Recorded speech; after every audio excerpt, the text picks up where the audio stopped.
다니엘서 12장 1절 보겠습니다.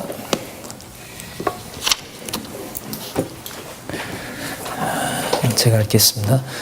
그때에 내 민족을 호위하는 대군 미가엘이 일어날 것이요 또 환란이 있으리니 이는 개국 이래로 그때까지 없었던 환란일 것이며 그때 내 백성 중 무릇 책에 기록된 모든 자가 구원을 얻을 것이라. 땅의 티끌 가운데 자는 자 중에 많이 깨어 영생을 얻는 자도 있겠고 수욕을 봐서 무궁히 부끄러움을 입을 자도 있을 것이며 지혜 있는 자는 궁창일과 같이 빛날 것이요 많은 사람을 옳은 대로 돌아오게 하는 자는 별과 같이 영원토록 비추리라. 다니엘아, 마지막 때까지 이 말을 간수하고 이 글을 복람하라. 많은 사람이 빨리 왕래하며 지식이 더하리라. 예, 교재는요, 성경 강론 12권 6325페이지에 12장 요약된 의미부터 말씀을 드리면서 시작하겠습니다. 양쪽 가로가 3번이고요. 11장에 나왔던 내용이 헬라 왕국의 패망입니다. 자, 헬라 왕국이 패망하기 전에 헬라군이 들어오는 내용이 10장이었고요. 그래서 10장부터 12장까지는 여러분들 다니엘서 후반부에 결론에 해당되는 부분 성민나라를 세우심에 대한 확증을 해주는 내용이 오늘 12장에서 살펴볼 것입니다. 오늘 강의 방향을 말씀드리면 마치고 다니엘서 서론과 결론에 나타난 의미를 다시 한번 살펴볼 것이고요. 그 다음에 시간 되는 데까지 소선지서와 관련된 말씀을 준비한 내용들을 중심으로 말씀을 드리고자 합니다. 그 12장에 보시면 유다 백성의 환란인데 11장에 나타난 내용을 보면 헬라 왕국의 패망이란 말이죠. 헬라 왕국이 패망했으면 유다 백성이 환란을 당하지 말아야 되는 게 가장 자연스러운 그 우리의 논리적 그 흐름이고 내용입니다.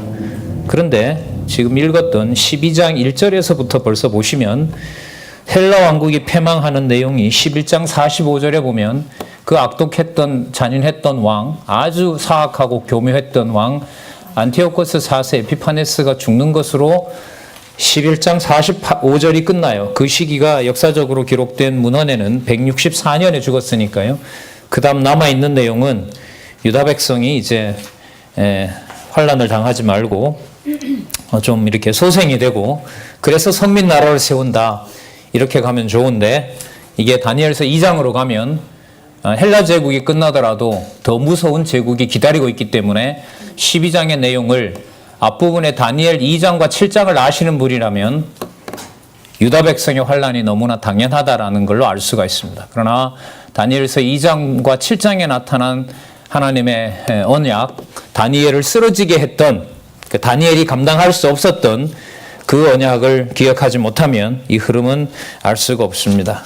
제가 여러분들한테 간간히 몇 분짜리 성경신학, 성경개론도 가능해야 되고 5분짜리 혹은 50분짜리, 5시간짜리, 10시간짜리라고 하는 것이 저는 소중하게 생각을 했습니다. 하나님이 주신 시간이 얼마가 될지 모르니까요. 이번에 그 일이 저한테는 개인적으로 일어났습니다. 마지막 날 원래 저녁 시간 2시간 더 하기로 되어 있는데 건물을 빌려주신 목사님 교회가 너무너무 불안해서 그 4일 동안 아저씨가 문 지키면서 그야말로 진이 빠져 있고 저녁 시간은 하려면 다른 데에서 가라고 할 정도로 거기에 있는 지도자들의 소란이 있었습니다. 나중에는 이제 제가 강의를 잘못해가지고 2시간 미리 끝내는구나 이렇게 생각을 했는데 나중에 알고 보니까 2시간 강의는 내부 사정이 있었던 것으로 해서 결국 못하고 말았습니다. 그러니까 6시간 강의가 2시간으로 줄어든 겁니다. 저는 준비는 6시간을 했고요. 2시간 안에 해야 되잖아요. 그죠? 조정을 했죠. 식사하면서 밥 먹으면서. 그래서 어쨌든 30분씩 잘라서 성령에 의한 성취를 사도행전에서부터 요한계시록까지 30분 만에 정리를 했어요. 놀라운 일이 벌어진 거죠. 저게 어떻게 저렇게 되지? 들으면서도 전부들 놀라워하고 그랬던 기억이 납니다. 그러면 이 말은 그럼 내용을 그 구조를 위로 올라간다고 해서 밑에 내용을 무시하는 건가요? 아닌가요? 더 주의하셔야 되는 거예요. 더 주의. 왜냐하면 밑에 있는 본문들의 흐름을 알기 때문에. 본문의 흐름은 양쪽 가로가 940, 현재 2005년도 개정판, 뭐 책은 아니니까요. 아직 여러분들 메모는 보신다 해도 양쪽 가로가 여러분 947개예요. 그 사건으로 들어가서 세 가지만 담아서 양쪽 가로를 모았다고 하면 적어도 3,000가지가 됩니다. 그 논리적 흐름을 숙지하시라는 말은 결국 성경을 읽으시는 거죠. 이렇게 성경 강론이 끝났어요. 성경 본문 읽는 시간에 즐거움이 더해지는 게 가장 정상적인 거죠. 제가 제 스스로 이렇게 한번 봤어요. 제가 중국 강의가 끝나면 나한테 그 마음이 늘 하던 대로 성경 신학을 더 확인하고 싶은 마음이 생길까? 근데 너무나 또 당연히 생기는 거예요. 아, 이 부분 더 봐야 되겠다. 말씀은 드렸는데 뭐 예를 들면 데살로니가 전후서 내용들이 잘 안 떠오르는 거예요. 큰 흐름은 이제 됐지만 가서 더 공부할 수 있는 계기가 된 거죠.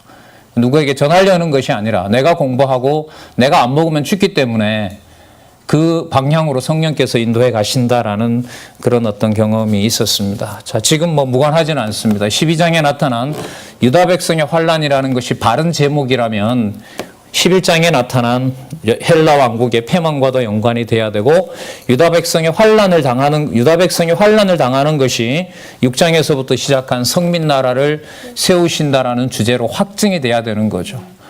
뭐 이 저자가 이걸 적어놓고 여러분들한테 이걸 그대로 해야 된다라고 강조는 하지만 반반인 거죠. 내가 확인해보고 이 제목이 맞는지를 내 스스로 확인 안 한다면 남들한테 만약에 이렇게 말씀을 전하는 교회가 올 때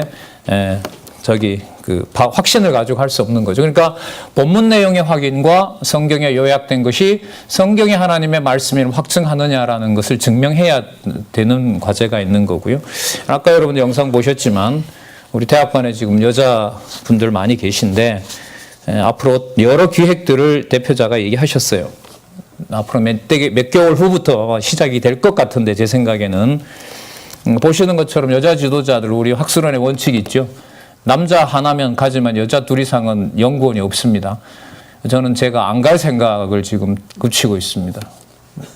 그러면 북방선교에 대한 부담은 어떻게 보면 뭐 기독교 지도자 협의회 여지도자들에게 넘어오겠죠. 저는 가능하나 안 가려고 합니다. 그게 뭐 북경이 되든 어디든 간에. 그래서 전할 분 안 가면은 그냥 뭐 안전해지는 거고.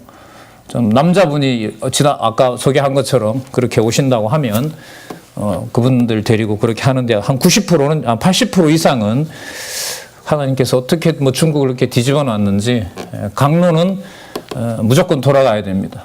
집사님, 그 다음에 뭐 부교역자, 별 의미가 없는 거죠. 부교역자다 뭐다. 그리고 가정교회 돌봐야 되는 거고요. 농사 지어야 되고요. 자립이 안 되면은 벌어야 되고요. 자립이 되면 전념하는 거고요. 그런 어떻게 보면 분방 공부의 어떤 판을 하나님이 다른 곳에서 짜놨다는 게 한편으로 보면 놀랍기도 하고 한편으로 보면 자존심 상하기도 하고. 왜 자존심이 상하겠어요? 성경대로 안 하는데 성경을 배우는 방식으로 짜지니까 뭐 짜증도 좀 나고 뭐 하여튼 뭐 좀 많이 정리가 좀 필요할 것 같습니다. 말씀을 보면서. 자, 12장 내용은 유다 백성의 환란입니다. 자, 환란 내용에 처음에 보시면 그때라는 말은 여러분 앞부분이에요. 뭐냐면 헬라 제국이 패망했을 때 이 말이에요. 근데 민족을 호위하는 대군, 위대한 우두머리라는 뜻이거든요. 미가엘이 일어납니다. 하나님께서 하신다는 거죠. 그리고 또 뭐가 온다고 그래요? 환란이 온다고 그래요. 바로 이게 제목에 영향을 주는 거죠. 이는 개국 이래로 그때까지 없던 환란이라는 거죠. 여러분 이건 로마 제국에 의해서 예루살렘이 파괴될 것까지 넘어가는 겁니다. 아셨습니까? 12장 내용은 헬라 제국이 패망하고요. 왕국이 패망하고 개국 이래로 그때까지 없던 환란. 예수님도 나중에 마태복음 24장 15절에 가셔서 얘기하시죠. 다니엘이 증가했던 바가 이루어지면 그게 결국은 안티오코스 에피파네스와 마지막 로마군이 그 독수리 문장을 가지고 들어오는 것으로 예루살렘 패망이 시작이 되거든요. 역사의 그 장면을 서술해 놓은 거 보면 어쨌든 그 기록된 환란이 시작이 되는 겁니다. 그리고 그때에 또 나옵니다. 이 때를 많이 강조하는 것은요. 어디에서 여러분들이 이루어지냐 하면 마태복음에 가시면 마태복음의 중요하게 서술 방식이 뭐냐 하면 모든 사건들의 반드시 구약적 근거를 제시합니다. 다른 사복음서와는 달라요. 또 하나는 접속사가 바로 뭐냐면 그때예요. 그때가 연도가 아닙니다. 하나님이 정하신 때가 되었으므로 예수님이 기도하신 대로 뜻이 하늘에서 이루어진 것처럼 땅에서도 이루어지다가 사복음서, 특히 마태복음을 지배하는 언약 성취의 중요한 뜻이에요. 그러니까 여러분, 성경의 논리적 흐름이라는 게 뭐냐 하면 왜 그 사건 다음에 그 사건이 나와야 되느냐는 그 이해를 논리적으로 엮어갈 때 그 사이의 접속사를 마태복음은 대부분 그때를 넣고 있는 거죠.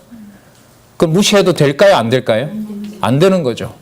하나님께서 그런 일을 섭리하셨고 그것을 그대로 성경에 기록해 놓았단 말이죠. 성경 본문을 읽고 들어가서 확인하고 요약 속에서 본문을 기억할 수 있을 때까지 저희들이 성경을 좀 꼼꼼하게 공부를 했으면 좋겠다, 이런 소원이 자꾸 생겨요. 제가 이렇게 소개를 하면서도 그 성경 본문에 대한 그 깊이 있는 말씀들을, 그러니까 논리적 흐름과 또 전체를 보는 거겠죠. 그죠?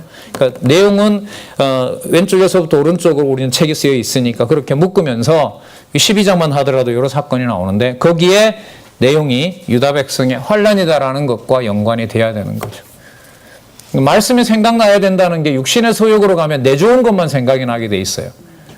100%는 아니지만, 충분한 건 아니지만 성경에 데이터가 없는데 뭐가 생각이 나겠어요? 무슨 사례가 생각이 나겠습니까?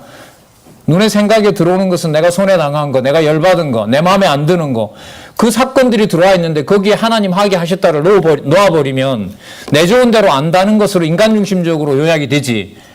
그럼 성경의 본문은 빼도 된다는 얘기 아니에요. 성경 본문을 바탕으로 성경에 나타난 의미로 하나님 계시 중심으로 출발을 하는 거고, 그 틀 속에서 양육의 단계로 보이게 해주시고, 투쟁의 단계로 보이게 해주시고, 투쟁의 방법이 흩어서 하나님께서 하나님 존재를 알려주는 걸로 하고, 이렇게끔 성경의 내용들이 들어오잖아요. 제가 이번에 주어진 시간은 한정되어 있고, 이 저자가 에베소서를 하는데 시간은 좀 짧지는 않아요. 무슨 내용으로 어떻게 강론을 하는지, 그리고 제가 지금 구약을 하니까 뭐 그 현지에 가서도 똑같은 성령이 임하시니까요. 무슨 내용으로 에베소 강론에 예를 들까 제가 상당히 유의를 했죠. 왜냐하면 저자가 들으면 또 저런 생각하고 끝까지 강의를 들었구나, 또 그래 얘기하실지는 몰라도, 1권을 적어 놓으시고 1권과 관련된 강론을 할지 안 할지 저는 굉장히 두근거렸어요. 그렇게 안 하면 하시라고 얘기하려고. 근데 에베소서 하면서 인물들이 나올 때마다 강론 1권이 영향을 안 미칠 수가 없죠. 그 영향을 미친다는 게 여러분들은 뭐겠어요? 나타난 구약의 본문들을 가지고 와서 구조를 쌓는 일이죠. 예. 자, 그 내용들을 이렇게 보면서 진짜 뭐 남에게 가르치기 위한 것이 아니라 먹고 싶은 말씀을 저렇게 먹게 해주는 것이 참 너무너무 감사하고 참 다행스럽다, 이런 생각이 듭니다. 자, 여기 그때에, 나중에 마태복음 가서 꼭 확인해 보시기 바랍니다. 그때에 몇 번 나오는지 세어봐도 카운트해도 저는 말리진 않겠습니다. 그때 내 백성 중 무릇, 저기 보세요, 책에 기록된 모든 자가 구원을 얻을 것이라. 여러분, 이 책에 관한 얘기는 계시록 끝에 가면 나와요. 21장에 가면 생명책에 기록된 모든 자들을 구원하시겠다는 거죠. 그럼 이 내용은 대선지서 지금 결론이거든요. 대선지서 결론에서 여러분 어디까지 가는 거죠? AD 70년에, 잘 들어보세요. AD 70년에 예루살렘 성전이 망하는 것은 무엇의 시작일까요? 그렇죠. 성민나라를 성취로서 확정해주는 내용이고요. 그 내용의 결론은 어디 가서 맺어져요? 그리스도께서 재림하실 때 이루어지는 거죠. 그 그림을 지금 12장 초반부에서 얘기를 하는데, 이걸 잡지 못하면 유다 백성의 환란이라는 건 제가 볼 때는 위에 성민나라의 징조로 가야 해결이 되지, 유다 백성 환란 그 자체 12장매만 큰 틀에서만 얽매이게 되면 위로 올라가는 다리가, 이렇게 연결고리가 약해져요.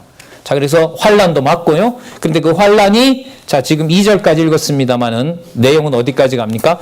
책에 기록된 모든 자가 구원을 얻을 것이다. 생명책에 기록된 자, 우리 요한계시록을 떠올리지 않을 수가 없는 거죠. 자, 땅의 티끌 가운데 자는 자 중에 많이 깨어 영생을 얻는 자도 있겠고, 자, 그때라는 말은 여러분 그러면 AD 70년에서부터 시작해서 마지막 그리스도 오실 때까지 교회를, 약속하신 교회를 모두 세우실 그날까지겠죠. 근데 재밌어요. 보세요. 수욕을 받아 영원히 부끄러움을 입을 자도 있는 거죠. 그러니까 무엇도 있고, 영생을 얻을 자도 있고 영생 요한복음으로 가면 되죠? 요한복음 5장 39절 같이 한번 외워볼까요? 보지 마시고 시작. 너희가 성경에서 영생으로 참고하고 성경과 상고하거니와 이 성경이 내게 대해 증거하노라. 예, 감사합니다. 예. 자, 영생요. 요한복음 전체 요절인 거죠. 자, 수욕을 받아 무궁히 부끄러움을 입을 자도 있을 것이며 3절 보세요. 어떤 자라 그러죠? 지혜 있는 자는 궁창의 빛과 같이 빛날 것이요. 여러분 요한복음에 또 나타나죠. 요한복음 8장 9장 제목이 참 빛으로 오신 예수. 예. 어떻게 보면 사복음서 벌써 끝난 거죠. 이렇게 보면 복음서 예수의 성칙 정리가 되고요. 많은 사람을 옳은 대로 돌아오게 한 자, 많은 사람 유대인을 포함해서 이방 백성까지요. 별과 같이 영원토록 비치리라. 자, 14절 다니엘아 어느 때까지라 그럽니까? 마지막 때까지 이 말을 간수하고 그거를 봉함하래요. 열지 말라는 거죠. 앞부분에 보면 다윗이 네 짐승에 관련된 계시를 보여주기만 하고 뭘 열쇠를 열어주지 않으니까 사무엘이 다니엘이 터지는 거예요. 너무너무 궁금한데 열어 보여줬어요. 보여주니까 더 터져버려요. 이번에 머리까지 터져요.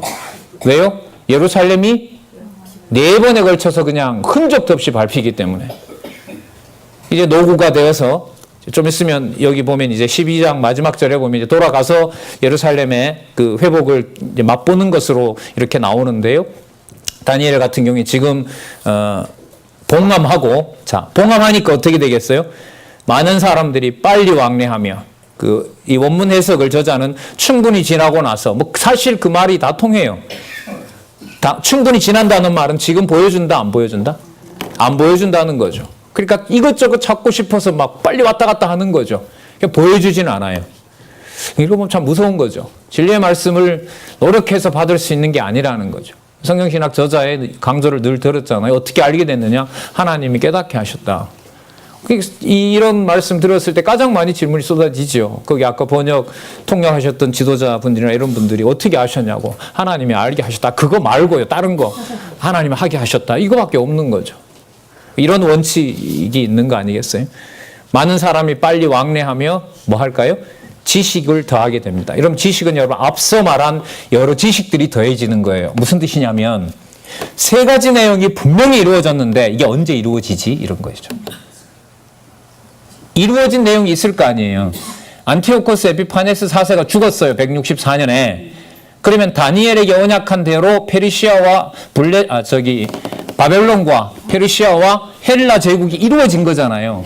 그러면 이제 남아있는 게 무서운 짐승 아니겠어요? 철로 된. 저건 언제 이루어지지? 그걸 기다리는 거죠. 그러니까 말씀도 사모하게 하는 것을 누가 하시느냐? 여호와께서 하게 하시는 거예요. 그것도 여호와께서 하게 하시는 거죠. 글을 읽는다고 다 믿어지지 않는다는 거 여러분 이제는 아시죠? 그죠? 머릿속에 암기한다고 그럼 그게 절로 내 신앙의 양식이 됩니까? 안 되죠. 진짜 그걸 무시해버리면 진짜 교만하죠. 공부한 저 같은 사람은 모르는 사람 무시하고 정죄하고. 여러분들 정죄하지는 않습니다. 잔소리는 하는데요. 그리고 밤에 가서 회개 좀 합니다. 오늘 욕심대로 요구했는지 안타까워했는지. 열심히 강의가 끝났어요. 대표자가 목사님보다 한참 후배잖아요. 소장님보다 20년 후배인데 질문을 아주 당돌하게 하더라고요. 그렇게 어마어마한 작업이 목사님 의입니까? 하나님이 은혜입니까? 수십 시간을 듣고 앉아있다가 그게 여러분 죄인의 눈 아니에요? 그분이 그런 말을 말씀한 게 아니고요.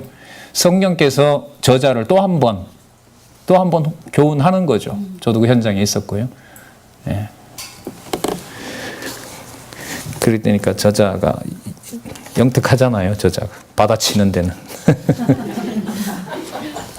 앞으로 몇 가지 남았는데 몇 가지 가지고 더 앞으로 날 테스트할 거냐 이 말이에요. 아닙니다. 더 이상 여쭤보지 않겠습니다. 이러더라고요. 예. 자, 여러분 그러면 1절에서부터 4절까지 4절까지 내용이 자 단순화시킵시다. 좋은 내용이에요? 나쁜 내용이에요?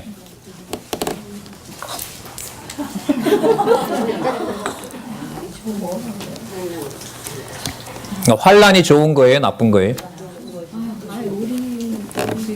네 번째 짐승이 환란을 주어야 그리스도 올 거 아니에요? 그럼 나쁜 건 아니죠. 그죠? 그럼 뭐는 나빠요? 환란은 나쁜 거죠. 그죠? 그 두 가지 사이에 좋은 거 선택하시면서 잘 사세요.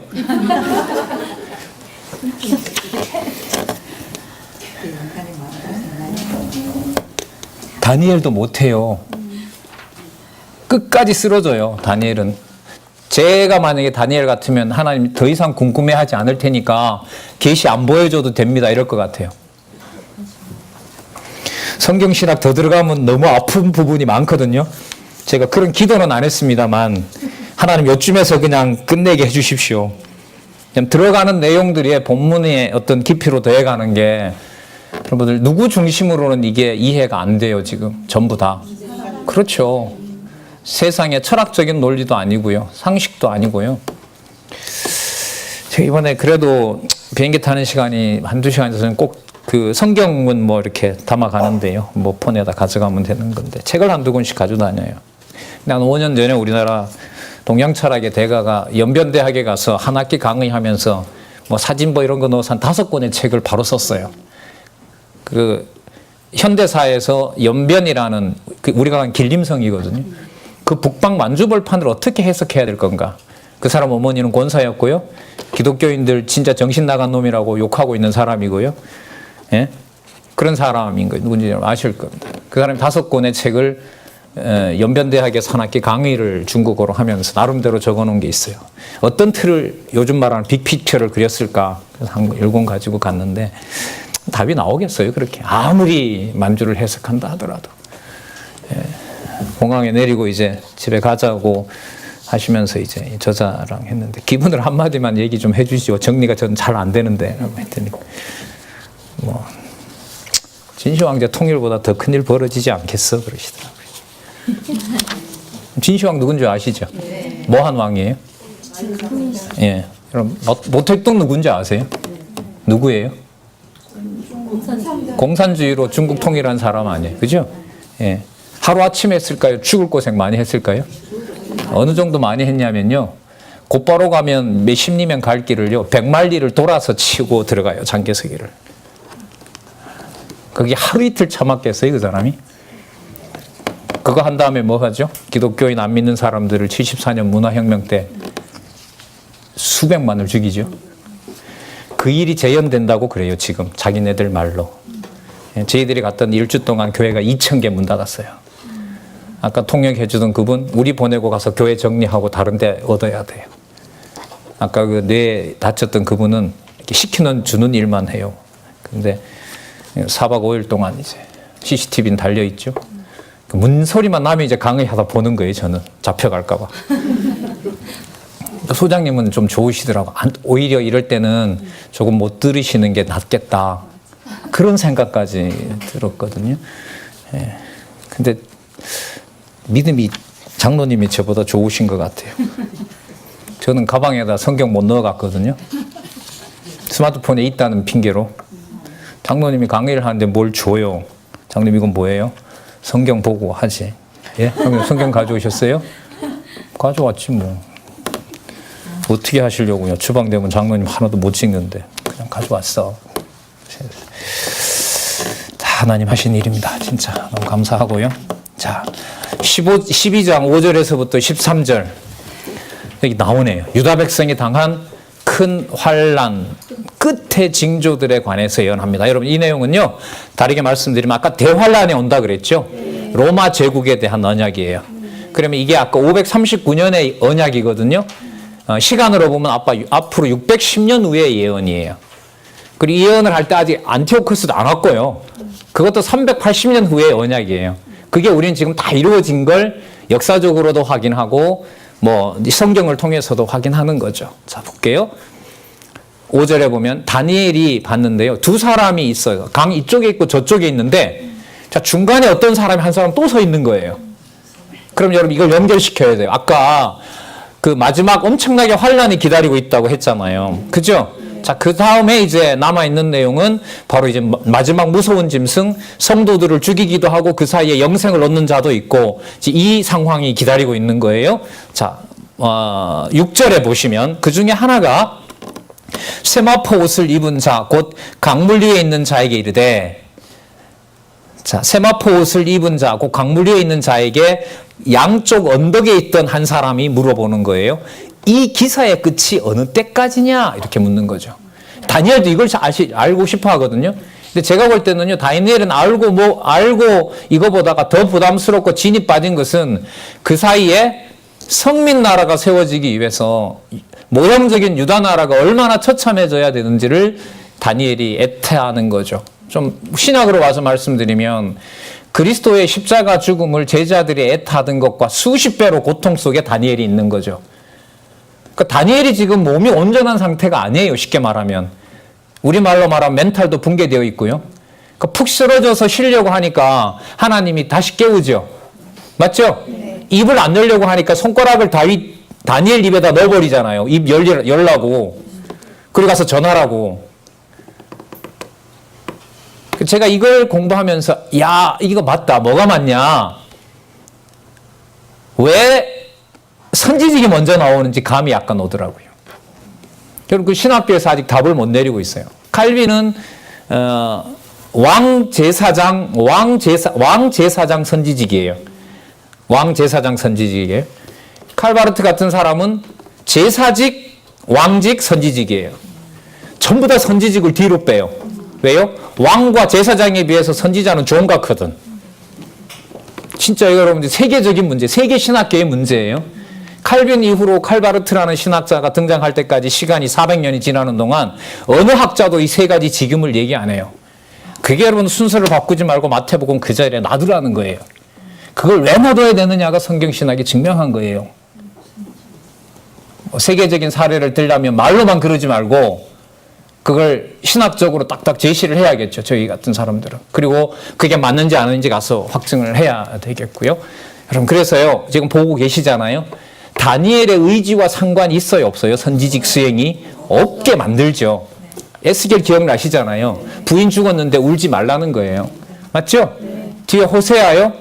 더러운 여자 구에다가 애를 셋이나 낳게 해요. 그리고 자기 마음에 든다 마늘다 말하지 말라는 거예요. 내 시키는 일만 하라는 거죠. 나중에 말라기까지 가면서 12 선지자는 대표적인 사람 요나가 자기 마음대로 하려고 그랬죠. 그러다 혼이 나죠. 하는 일이 다 마음에 안 들어요. 마지막에 가서 죽여달라 그래요. 왜요? 힘들어서가 아니고요. 하나님 하는 일이 하도 안 맞으니까. 누가 죽여달라는데 또 안 죽였죠? 엘리야. 맞죠? 바알 신자들하고 붙었잖아요. 이겼죠? 그럼 가마 타고 와야지. 네? 뭐예요? 우리 요즘 말하면 축지법을 쓰게 해서 그 갈멜산까지, 아니 시내산까지죠. 시내산까지 그 먼 갈멜산에서부터 그야말로 세계에서 제일 빠른 마라토너를 만들어버린 거 아니에요. 죽으려고 그러는 거죠. 그래 죽여달라고 늘어져 있으니까 뭐가 와요? 까마귀가 고기 물어다가 먹으라고 해요. 선지직이에요, 여러분. 이 선지직이 어떻게 이루어진다고요? 예루살렘에서부터 땅끝까지 주의 복음을 전하는 자들에게 그게 이루어져요. 대표적으로 이루어진 예가 바로 사도 바울이에요. 이게 선지직입니다. 이게 선지직이에요. 자, 그걸 여러분 크게 그림을 좀 그리시고 7절에 보면 그 세마포를 입고 강물 위에 있는 자가 그 좌우 손을 들어 어디를 봐요? 하늘을 향하여 영생하는 자를 가리켜 맹세합니다. 물론 여러분 여기 설명해 보시면 세마포 입은 자는 어린 양 예수 그리스도입니다. 자, 하늘을 향하여 영생하는 자를 가리켜 하늘에 계신 아버지겠죠. 자, 여기서 나오죠. 한때, 두때, 반때를 지나서 성도의 권세가 다 깨어진다 그러죠. 성도 권세가 다 깨어지는 게 여러분들 아까 12장 2절 내용이에요. 아셨어요? 개국 이래로 그때까지 없었던 환란이라 그랬죠? 나왔었죠? 자, 2절의 내용하고요. 몇 절을 연결시킨다? 7절. 아셨어요? 예. 연결시키시고요. 성도의 권세가 다 깨어지기까지니 그때가 되면 모든 일이 뭐 하게 돼요? 다 끝나게 돼요. 자, 그렇다면 여러분 성민나라의 시작은 뭐가 되냐면 예루살렘 성전이 붕괴되고요. 요한계시록에 가면 더 상세하게 나오죠. 그로부터 70년가량이 더 지나서 135년이 되면 한 사람의 유대인도 예루살렘에 없어요. 한 사람도 없어요. 로마가 다 흩어나요. 나중 한 200~300년이 지나고요. 콘스탄틴 대제에 의해서 387년에 밀라노 칙령이 이루어지면서 복귀를 해요. 거기서 아랍인도 살고 예루살렘도 살고 나중에는 카톨릭도 살고 그렇게 살아요. 근데 나중에 또 다 죽여버리죠. 그리고 유대인은 어떤 걸 믿어도 하여튼 다 쓸어버리는 거죠. 최근에 다 쓸어버리고 다 죽인 게 곳곳에 다 찾아서 죽여서 600만 죽인 게 홀로코스트 유대인 대학살이에요. 그게 40년도 여기 우리 어른들 중반일 때 저쪽 서구에서는 유대인을 색출해서 다 여러분들 죽인 일인 거죠.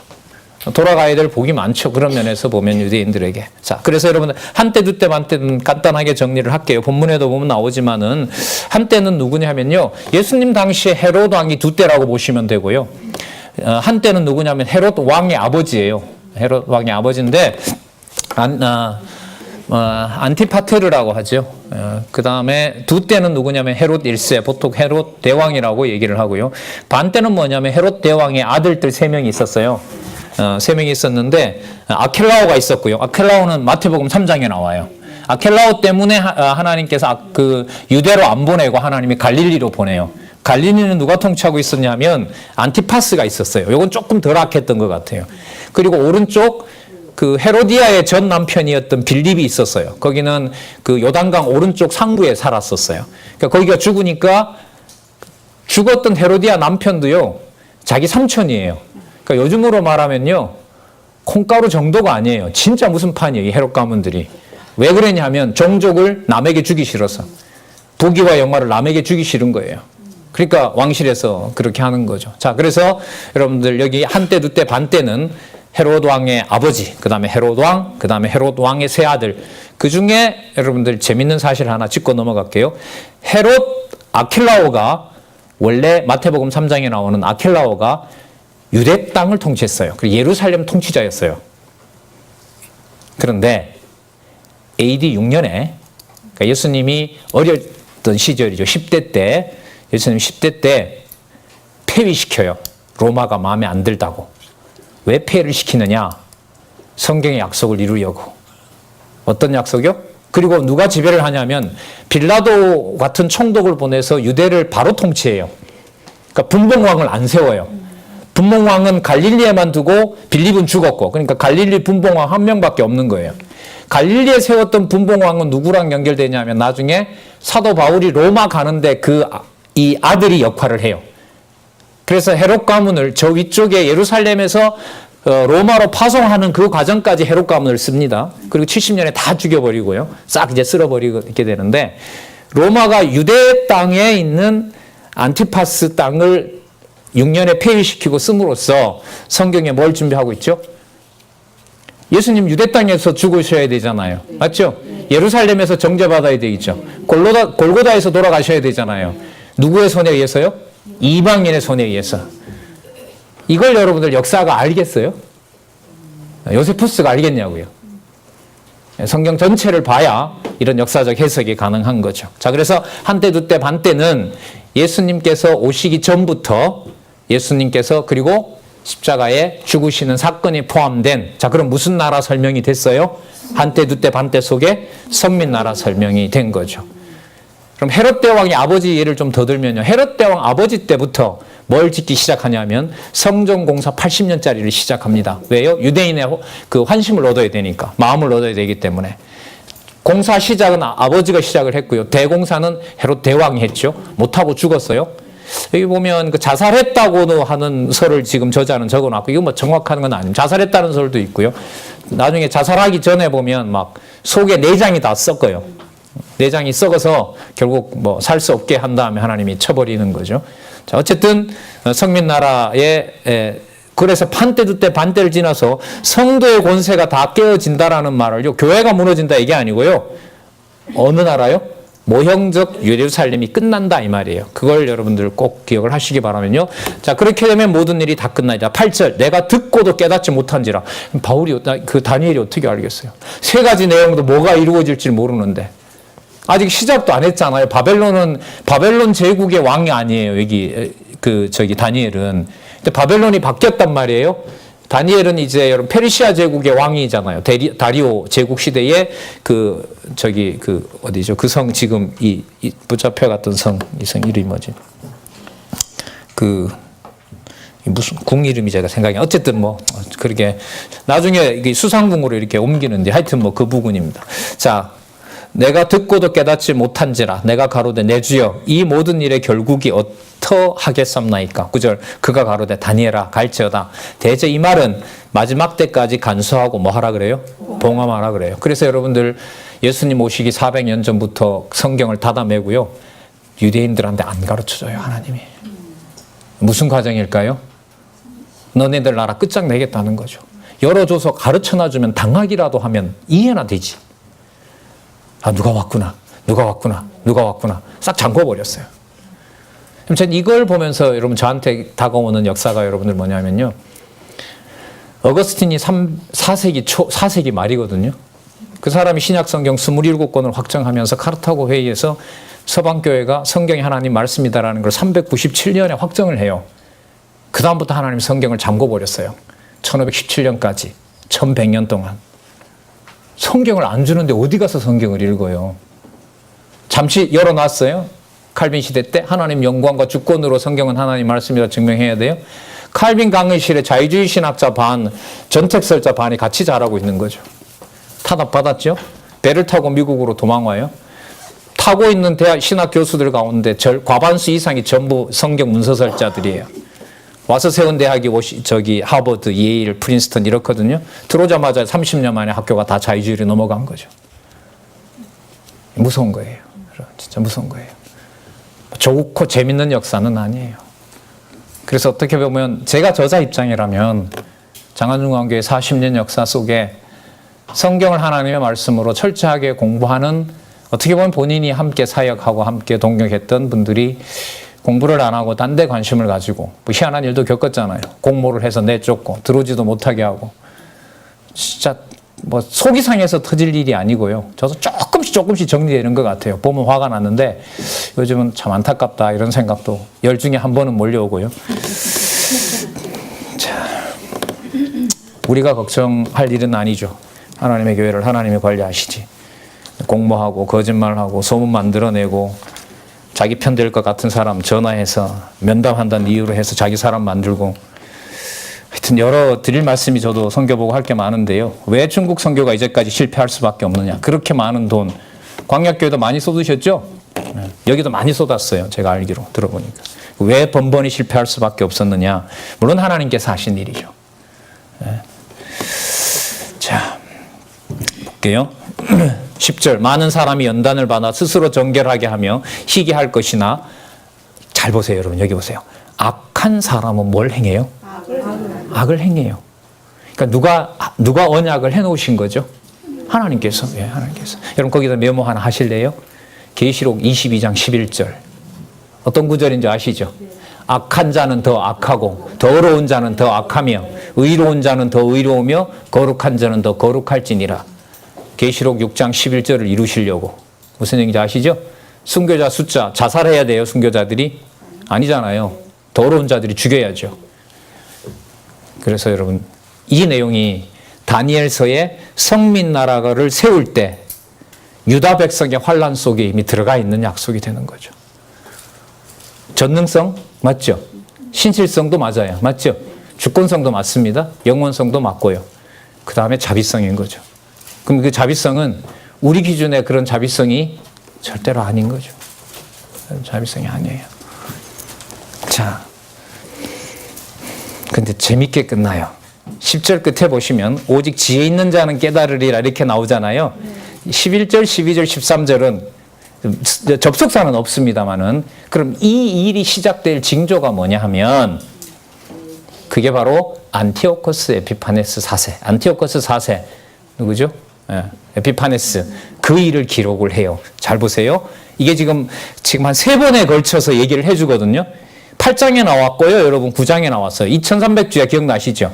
그 2300주야 얘기를 앞에는 2300주야만 얘기했어요. 지금은 1335일을 더해요. 아주 구체적으로 일러줘요. 왜? 앞으로 당할 환란이 몇 개월짜리 있고 몇 년짜리 있고 어느 게 어느 건지 구분을 못하는 거예요. 이렇게 얘기를 막 해버리면. 여기서 명확하게 날짜를 알려줘요. 자, 먼저 볼게요. 11절 매일 드리는 제사를 폐하며 멸망할 미운 물건을 세울 때부터 1900일을 지낼 것이요. 여러분 이것은 안티오코스 4세 에피파네스가 예루살렘 성전을 망가뜨리면서 더럽히면서 거기에 세울 때, 그러니까 성민나라가 본격적으로 깨어지는 시간, 그게 1290일이고요. 자, 기다려서 이렇게 나오죠. 12절에 보면. 그죠? 좀 시간이 떨어지는 거죠. 기다려서 며칠이래요? 1350일. 시간으로 따지면 4년이 돼요. 그러니까 앞부분보다가 좀 더 길어요. 100일 정도 긴데 한 약 4년이 되는데, 이게 여러분들 뭐냐 하면 안티오코스 4세 다음에 예루살렘 성이 회복되는 기간을 말해요. 그래 4년 정도가 지나면서 무슨 일이 벌어지냐면 하스몬 왕가라는 나라가 세워질 수 있는 기틀이 만들어져요. 그게 여러분들 한 164년 되거든요. 자, 기억하기 쉬워요. 164년에서 한 100여 년 정도가 가요. 100여 년. 100여 년 지나면 몇 년이 되죠? 64년이 되죠. 그 64년에 무슨 일이 벌어지냐 하면 로마의 장군 폼페이우스가 와서 예루살렘을 불태워요. 성전을 다 태우지 못해요. 그때부터 짐승 권세인 마지막 무서운 짐승이 와서 예루살렘 성전을 욕보이는 내용이 64년에 일어나고요. 그러니까 그건 여러분 어디에 한때 두때 반때 이야기인 거예요. 그러면 한때 두때 반때 그 시간에 일어날 일까지를 여기서 모두 얘기하고 있는 거죠. 아셨어요?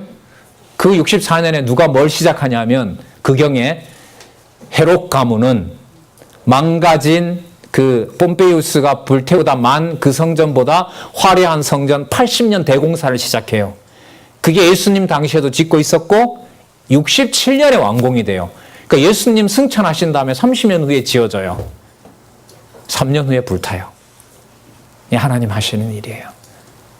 그래서 다니엘서를 보면서 막 끼워 맞춰요. 그냥 세대주의자들이. 그래서 날짜 계산도 하고 예수님 오신다고 막 하고 끼워 맞춰버리는 거죠.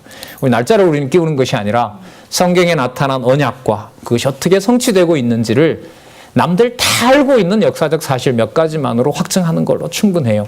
더 알고 싶으면 역사적 자료 많으니까요. 그건 들어가서 저도 몇 가지만 찾아봅니다만. 그래서 1290일은 무슨 기간? 예루살렘 성이 짓밟히는 기간. 자, 뭘 위하여? 한때 두때 반때를 위하여. 여러분 한때 두때 반때까지 가려고 해도요 시간이 많이 지나야 돼요. 이게 지금 안티오코스 에피파네스가 오는 1290일이 오려고 해도 앞으로 380년 지나야 되고요. 아까 몇 년이라 그랬습니다. AD 70년에 그 불분 610년이거든요. 예수님 오시기 60년 전 같으면 560년 전이에요. 그러니까 수백 년 후의 일인 거예요. 근데 우리는 지금 이 일이 다 이루어진 걸 보고 있는 거죠. 다 이루어지고 있는 것. 역사적 자료는 엄청나게 많으니까 영상 자료도 있고요. 옛날에 교사 양성반에서 예루살렘 로마가 함락하는 거 영국 BBC에서 사료를 바탕으로 해서 만든 자료가 있어요. 나중에 기회 되시면 보여드릴게요. 왜 자료는 뭐냐 하면은요 책 읽으려면 막 하루 이틀 지나야 되는데 그런 영상을 사료에 의해서 자료를 만들어 놓은 자료들은 한 2시간만 딱 보면 나머지 안 봐도 될 정도로 분명하게 나오거든요. 그래서 저는 그런 영상 자료들을 가끔씩은 이용을 합니다. 자, 1290일을 지낼 것이요 기다려서 1335일까지니 이르는 그 사람은 뭐가 있다? 복이 있다. 13절 보세요. 또 너는 가서 뭘 기다리라? 너무 그래 속상해하지 말고 정해놓은 거 가서 그냥 조용히 기다려라. 근데 너 죽고 싶다 그랬지. 너 못 죽어. 다니엘한테 이는 내가 평안히 쉬다가 끝날에는 내 유업을 누릴 거야. 예루살렘으로 돌아간다는 얘기죠. 어떤 사람은 거기 죽었다 별로 중요한 건 아니에요. 죽고 싶어도 못 죽고 살고 싶어도 너무 힘들어서 못 살겠고 이도저도 할 수 없는 게 이사야부터 시작해서 이사야, 예레미야, 에스겔, 다니엘이라는 사실을 보면서 잘 보세요. 하나님께서 준비하시는 선지자가 어떻게 정한 말씀을 가르쳐 주도록 하나님이 하시는지를 보여주는 것이 대선지서입니다. 내용도 물론이고요. 전하는 내용도 다니엘이 당하는 것처럼 자기가 감당이 안 되잖아요. 유다가 멸망한다는 게 어떻게 그걸 감당을 해요? 어떤 자리고 어떤 민족인데 그럼 여호와 아니냐라고 대들 거 아니에요? 아닌데 다 또 대안을 보여주시잖아요. 그래서 선지직 이랬을 때 예레미야에서부터 시작해서 여러분들 사실 선지자를 처음 꼽아본다면은 가인의 손에 의해서 맞아 죽었던 아벨도 선지자예요. 히브리서는 그렇게 해석하고 있고요. 예, 스가랴의 피까지 그렇게 나오죠. 스가랴, 우리 나중에 스가랴 보게 되겠지만, 자, 하나만 말씀드리고 텍스트를 중심으로 정리를 하고 마치도록 그렇게 할게요. 여러분, 다니엘서 이 답은요, 여기서 안 내려져요. 이걸 좀 더 살펴볼 건데 스가랴로 가야 돼요. 아셨어요?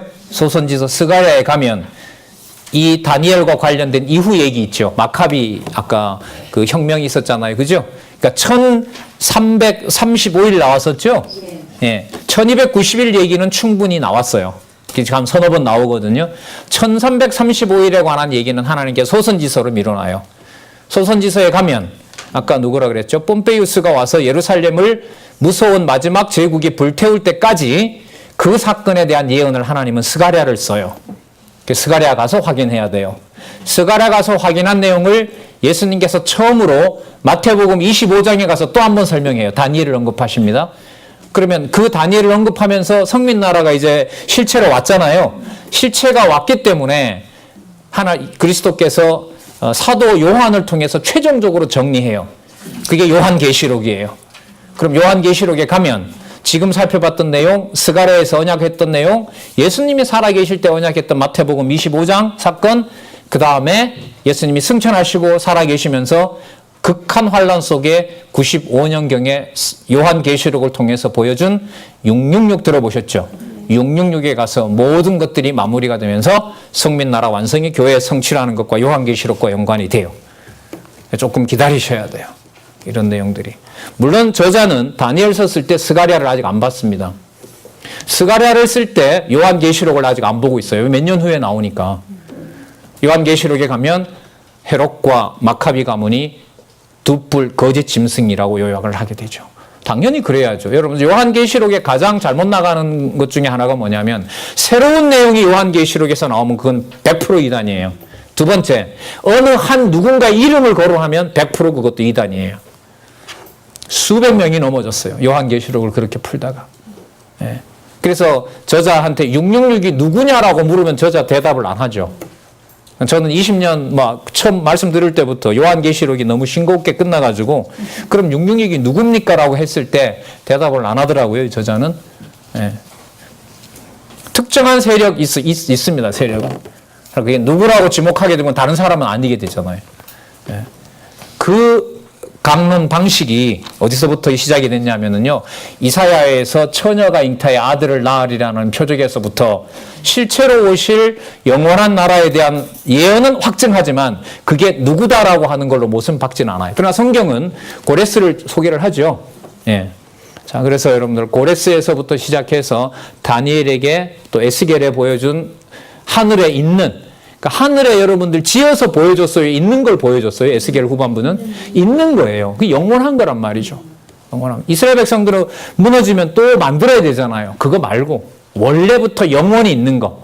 그게 에스겔서가 있었던 거죠. 그게 있기 때문에, 자, 잘 보세요. 있기 때문에 다니엘서의 모형은 끝장은 내도 좋은 거예요. 하나님 다 끝내려고 하잖아요 라고 물으면 하나님 뭐라 그러시겠어요? 에스겔 40장 이후부터 공부 안 했네. 너 이렇게 할 거 아니에요. 있어도 그렇지 그거 그렇게 망하게 하면 됩니까? 믿음 줄 때까지 기다려라. 너는 이렇게 할 거고요. 자, 정리하도록 하죠. 먼저 결론을 보고요. 서론을 확인해 드리도록 할게요. 6332페이지 다니엘서 1장에서부터 12장은 잘 아시는 대로 세상 나라 멸하고 성민 나라 세우시는 내용이고요. 6333에 가면 두 번째 줄에 여호와 하나님께서 창세전에 작정하신 뜻에 따라 언약하신 말씀에 바탕을 두고 있다 나오죠? 예, 여러분들 이 12권은요. 강론집이 그 앞에 약간 사건이 있었죠. 저자가 2년 동안 작업을 못했죠. 아파서 디스크로. 그 어디서부터 작업이 시작이 되냐 하면 에스겔서부터 시작이 돼요. 앞부분에 있었던 에스겔서부터 작업을 2년 후에 다시 시작하는데 저자한테도 이번에 또 말씀을 제가 드렸는데 강론집 서론에 박힌 게 뭐가 있냐면 두 가지예요. 뭐냐면 요한복음을 가지고 와서 에스겔과 선지자와 선지서와 연결시킨 부분 하나, 그 다음에 그 사실에 대한 창세전 근거 확보된 거 하나. 지금 여기 나오죠? 두 번째 줄에 633에 예? 여호와 하나님께서 창세전에 작정하신 뜻에 따라 언약하신 말씀에 바탕을 두고 있다. 이게 18권까지 가는 중요한 성경신학의 근간이 되는 거죠. 자, 그 다음 여러분 그 창세기 1장 28절 다음 구절 보세요. 이 언약의 성취 결과는 장차 메시아가 뭐하여? 재림까지 가죠. 예, 재림하여 온 세상을 멸하시고 성민나라 곧 영원한 하나님 나라를 드러내실 예표이며 장차 메시아가 재림하셔서 온 세상 어두운 권세를 멸하여 승리하고 영원한 나라를 드러내심으로 스스로 메시아임을 최종적으로 확증해 주실 언약 계시다. 자, 그 다음 단락은 뭐냐면 이사야부터 다니엘까지를 다 정리하는 겁니다. 자, 5번째 줄에 창세전 언약 확인했습니다. 자, 여러분 제가 안내를 드리는 것은 18권까지 가는 강론집 전체 구조. 여러분 강론집 구조가 왜 중요하다 그랬죠? 강론집을 그대로 따라가면 성경을 왜 본래 이런 방식으로 기록했는가를 따라간다고 그랬잖아요. 그게 정답이라고 얘기하니까 다들 안 좋아하시잖아요. 자, 그 다음 밑에서 볼게요. 이 언약 성취의 결과는 최종적으로 메시아가 죽었다가 부활하실 것에 대한 예표로서의 모형과 그림자고, 저기 또 나옵니다. 장차 메시아가 뭐 하셔서? 재림하셔서 온 세상의 어두운 권세를 멸하여 승리하시고 영원한 하나님 나라를 드러내심으로 스스로가 언약 메시아이심을 어떻게? 최종적으로 확증해 주는 것이다. 여러분 그 옆에다가 오늘 시간이 없어서 확인 안 할 테니 여러분들이 꼭 확인해 주시기를 바라고, 다니엘서 시작할 때 이 서론이 있었거든요. 자, 어디를 보시냐면 메모할까요? 1209페이지에서부터 1211페이지 세 쪽이에요. 거기에 가시면 지금 읽었던 내용에 대한 것보다 더 풍부한 다니엘서의 서론이 나타납니다. 제가 이렇게 안내해 드리는 것은 공부 방법입니다. 앞으로 공부하실 때 오른쪽으로 넘어가서 끝까지 보고 정리 보고요. 본 다음에 최종적인 정리해야 되잖아요. 그럼 서론에 기록한 내용들이 보통 좀 길어요. 그 내용을 잡고 그 다음으로 넘어가시면 돼요. 여러분 아까 제가 재림 강조했죠. 그죠? 그럼 재림과 강조했으면 그 다음에 나오는 소선지서에 재림이라는 단어와 연관된 내용이 나와야 될까요? 안 나와야 될까요? 나와야 되죠. 이렇게 끝났으니까 재림을 통하여 최종적으로 확증해 줄 내용들이 그 다음 내용에 나와야 되는 거죠. 소선지서에. 아니면은 그냥 뭐 신학적으로 이런 거다라고 얘기를 해놓은 거고, 만약에 그렇게 공부한다라면 굳이 개념 하나하나에 신경 쓸 이유는 저는 없다고 봐요. 그럼 이제 이게 숙제가 되겠죠. 소선지서 12권하고 재림하고 뭔 상관이 있는지. 다음 주에 휴강을 할 테니까 더 보시고 그 다음 주에 수업을 할까요? 아니면 또 잔소리 들어도 그냥 다음 주부터 할까요?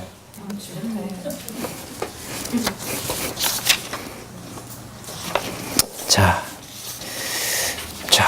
질문 하나 요약하면서 그대로 하죠. 왜 다니엘서 다음에 소선지서가 호세아로부터 그렇게 시작할까요? 역사적 순서도 아닌데. 그게 이제 다음으로 가야 될 겁니다.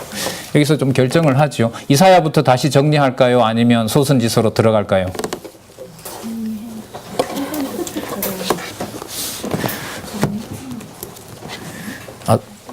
응답 주시는 대로 하라고요? 이거는 여러분들 애매기를 내는 게 아니고요. 글쎄요, 이 연결성이라는 걸 어떻게 참 설명을 더 해야 될지, 강의가 끝났으니까 질문으로 대신하죠. 왜 다니엘 다음에 호세아로 시작하는 12권의 이른바 12개로 되어 있는 12소선지서일까? 12소선지는 순서 바꾸면 안 되거든요. 그건 하나예요, 하나. 네, 그렇게 가시고요. 성경 강론은 이 답을 선명하고 분명하게 내려놓고 있다는 걸 하시면서 본문도 보시고 구조도 보셔서 공부하시면 좋겠습니다. 기도하겠습니다.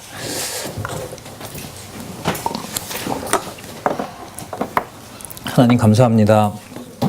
보면 볼수록 꿀성이보다 달고 너무나 놀라운 진리 속에 저희들을 은혜 가운데 보호해 주십니다. 하나님 실족할 때가 많고 함부로 생각할 때가 많은데 하나님 그때그때마다 진리의 말씀 이렇게 소중하게 하나님 살아계신 것을 확인하기 위하여 진리의 말씀 아래로 우리를 인도해 주셔서 감사합니다. 귀한 동역자들 다가오는 하나님 사특한 세상에 주의 말씀 잘 전하며 주신 아름다운 가정교회부터 양육교회, 은사교회 잘 돌보는 귀한 동역자들 될 수 있도록 하나님 꼭 인도해 주시기를 원합니다. 예수님의 이름으로 기도드렸습니다.